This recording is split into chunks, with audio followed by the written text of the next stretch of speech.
Hello everyone, myself Ritesh Tiwari, lecturer RK Group of Institution Naini Prayagraj. Paramedical courses, x ray technician courses और GNM first year courses के students के लिए अपने subject anatomy और physiology का जो हमारा टॉपिक चल रहा है एंडोक्राइन सिस्टम का, उसको आगे कंटिन्यू करते हुए आगे बढ़ाते हुए आज उसके 12th पार्ट में 12वें पार्ट में हम बात करेंगे एड्रेनल कॉर्टेक्स के बारे में। इससे पहले वाला जो वीडियो था, पहले जो लेक्चर था, उसमें हमने बात की थी एड्रेनल ग्लैंड के बारे में। एड्रेनल ग्लैंड का इंट्रोडक्शन पढ़ा था कि इसकी लोकेशन कहाँ पे होती है हमारी बॉडी में। दोनों जो हमारे किडनीज है उसके ऊपर ये एड्रेनल ग्लैंड पाए जाते हैं।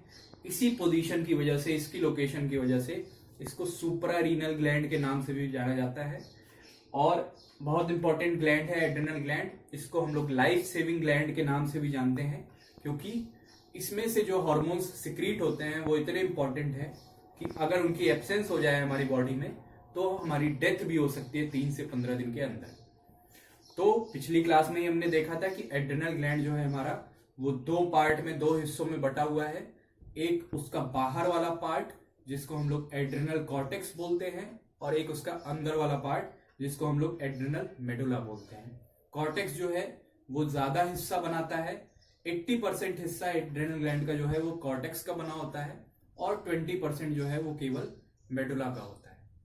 और पिछली क्लास में हमने जो है ये भी देखा था कि दोनों को दो हिस्सों में बांटने का, कॉर्टेक्स और मेडुला में बांटने का रीजन क्या है।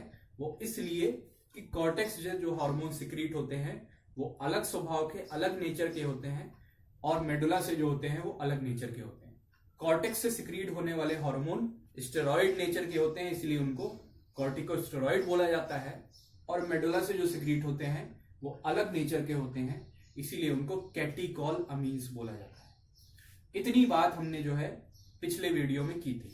अब उसी से आगे कंटिन्यू करते हुए हम लोग जो पहला पार्ट है एड्रेनल ग्लैंड का, एड्रेनल कॉर्टेक्स बाहर वाला, उसके बारे में बात करेंगे कि वहां से जो हार्मोन सिक्रीट हो रहे हैं वो कौन कौन से हैं और उनका हमारी बॉडी में क्या फंक्शन है। तो हेडिंग आप देख रहे हैं एड्रेनल कॉर्टेक्स। एक एक पॉइंट से इसको समझने की कोशिश करते हैं।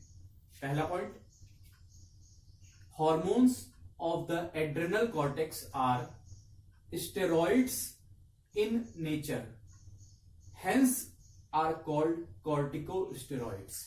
ये वही बात जो पिछली क्लास में भी हुई थी कि एड्रेनल कॉर्टेक्स जो बाहर वाला हिस्सा है, यहां से जो हार्मोन्स सिक्रीट होते हैं, बनते हैं, वो नेचर में, वो प्रकृति में, स्वभाव में किस प्रकार के होते हैं, वो स्टेरॉइड हार्मोन होते हैं। स्टेरॉइड क्या है, ये ब्रैकेट में लिखा हुआ है।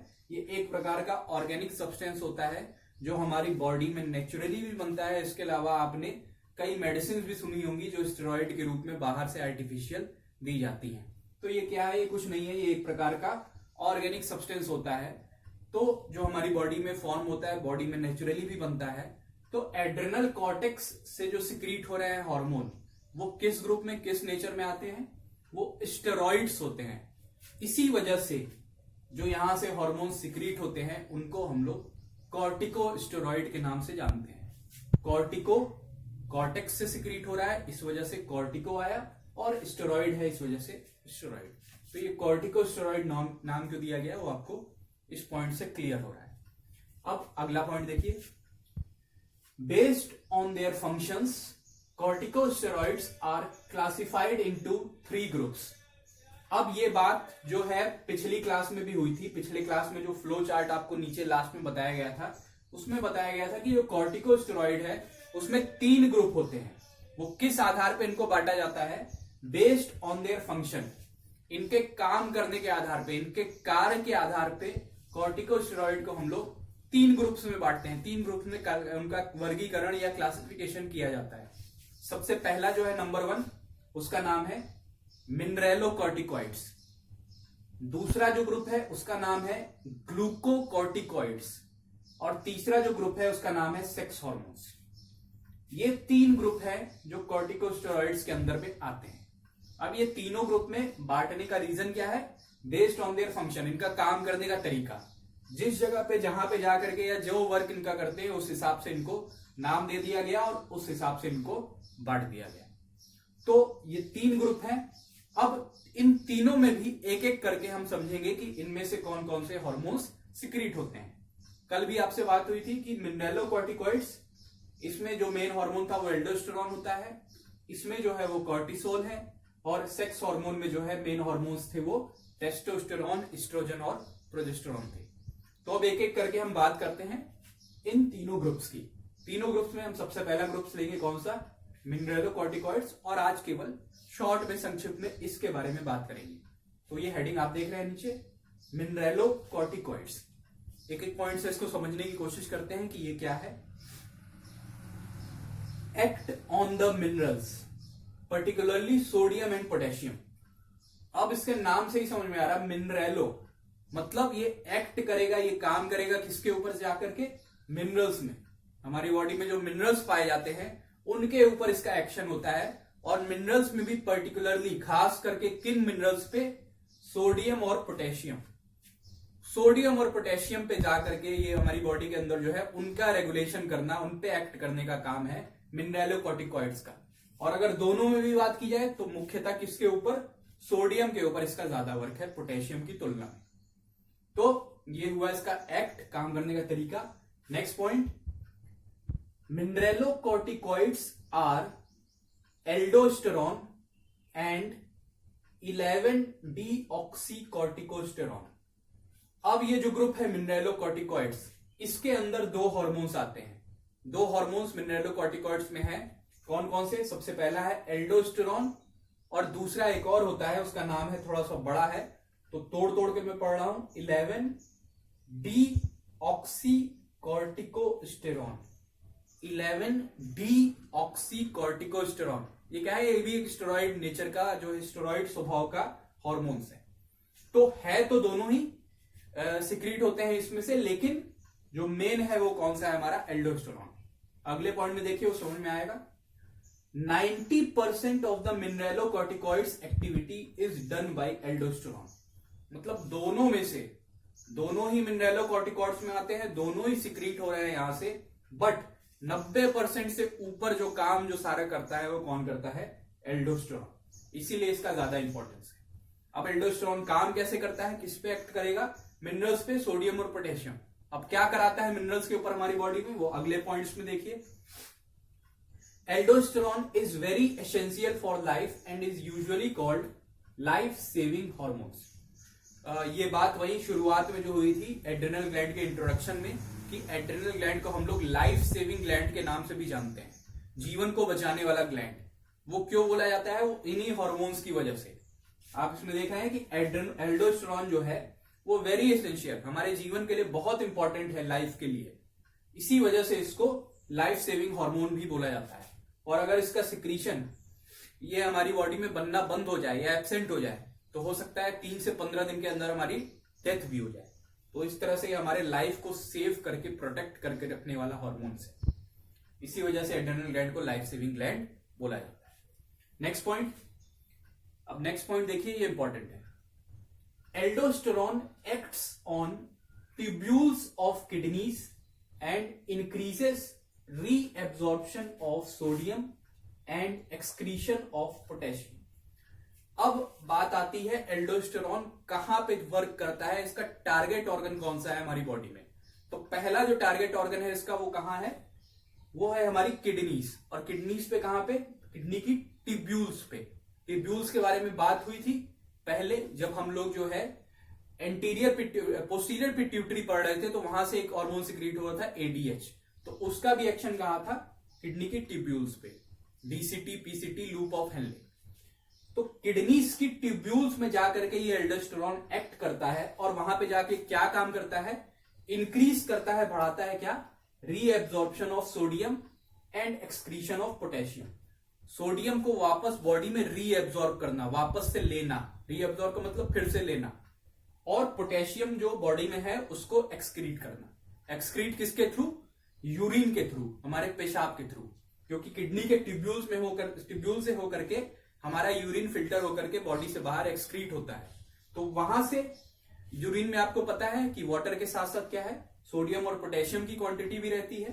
तो जो सोडियम उस यूरिन के थ्रू लॉस होने जा रहा है बॉडी से, उसमें से कुछ हिस्सा वो क्या कर देता है, वापस रीएब्सॉर्ब कर देता है सोडियम। और पोटेशियम जो बॉडी में है, सोडियम की जगह पे सोडियम लेता है तो उसकी जगह पे पोटेशियम क्या कर देता है, दे देता है, जिससे कि वो बॉडी से एक्सक्रीट हो जाए। तो ये इसका पहला टारगेट ऑर्गन क्या, किडनीज के ऊपर। अगला देखिए, aldosterone prevents the loss of sodium from the body by acting on sweat glands and causes reabsorption of sodium. अब दूसरा जो टारगेट ऑर्गन है इसका, वो कौन सा है, वो है हमारा स्वेट ग्लैंड्स। स्वेट ग्लैंड्स मतलब पसीने वाली ग्रंथि, स्वेट मतलब पसीना। तो स्वेट ग्लैंड्स आपको पता है कि हमारे स्किन में जगह जगह पे, कई जगह पे ये स्वेट ग्लैंड्स पाए जाते हैं, जिनका काम क्या होता है, यहीं से हमारा जो पसीना है, जो स्वेट है, वो बनता है और बॉडी से स्किन के रास्ते बाहर निकलता है। तो एल्डोस्टेरोन का क्या करता है, यहां से निकलने के बाद, कॉर्टेक्स से निकलने के बाद वो जाता है किसके ऊपर, स्वेट ग्लैंड के ऊपर एक्ट करता है और वहां पे जाकर के क्या करता है, बचाता है, प्रिवेंट करता है क्या, लॉस ऑफ सोडियम।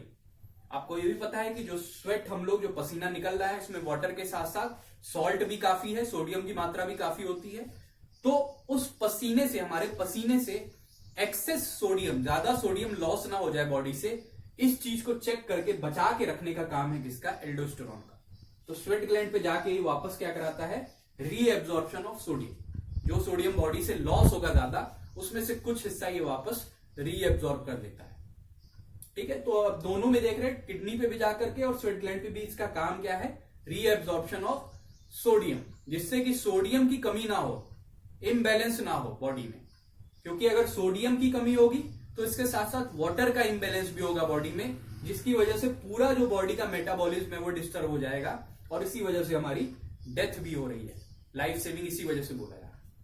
तो ये हुई बात स्वेट ग्लैंड पे। अब आइए लास्ट पॉइंट, तीसरा इसका action, aldosterone increases sodium absorption from the intestine specially from colon and prevents loss of sodium through faeces. अब तीसरा जो इसका एक्शन है, तीसरा जो टारगेट ऑर्गन है इसका, वो कौन सा है, वो है हमारी इंटेस्टाइन, हमारी आंतें। और इंटेस्टाइन में भी स्पेशली किस जगह पे जाके वर्क करता है, ये कोलोन।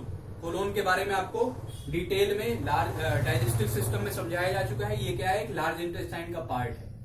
तो इंटेस्टाइन पे भी वर्क करता है एल्डोस्टेरोन, स्पेशली कोलोन्स के ऊपर जाकर के वर्क करता है और वहां पे भी क्या कराएगा, वहां पे भी वही चीज, सोडियम का एब्जॉर्प्शन।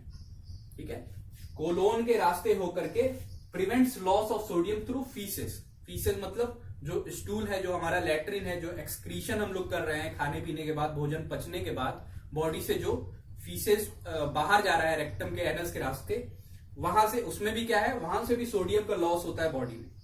तो वहां पे भी जाकर के वो क्या करता है, कुछ सोडियम जो है वहां से एब्जॉर्ब कर लेता है, ताकि एक्सेस सोडियम बॉडी से लॉस ना हो और सोडियम की कमी हमारी बॉडी में ना हो, वाटर का और सोडियम का इम्बैलेंस बॉडी में ना हो।